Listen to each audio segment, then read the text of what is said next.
Indian academy of paediatrics శాఖ ఆధ్వర్యంలో నిలోఫర్ ఆసుపత్రికి అందజేసిన బొలెరో వెహికల్ను ప్రారంభించారు తెలంగాణ మాజీ సీఎస్ ప్రదీప్ చంద్ర.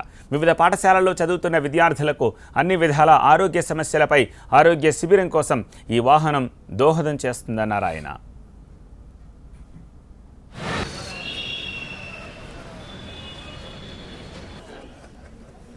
మాకు 1 ఇయర్ మా టెన్యూర్లో మేము ఈ వెహికల్ని నీలఫర్కు డొనేట్ చేయాలని, అంటే ముఖ్యంగా మేము ఈ 22 ఇయర్స్ నుంచి వచ్చిన ఐఏపీ టీసీబీ ప్రెసిడెంట్స్ అందరిలో కూడా ఇది మొట్టమొదటిసారిగా మేము నీలఫర్ హాస్పిటల్కు ఒక వెహికల్ని డొనేట్ చేసినామని గర్వంగా చెప్పగలుగుతున్నాము. ముఖ్యంగా ఎందుకంటే స్కూల్ హెల్త్ పిల్లలకు క్యాంప్స్ కొరకైనా కానీ, లేకపోతే స్క్రీనింగ్ కానీ, అలాగే అంబులెన్స్ కూడా వాడుకోవచ్చు దీన్ని.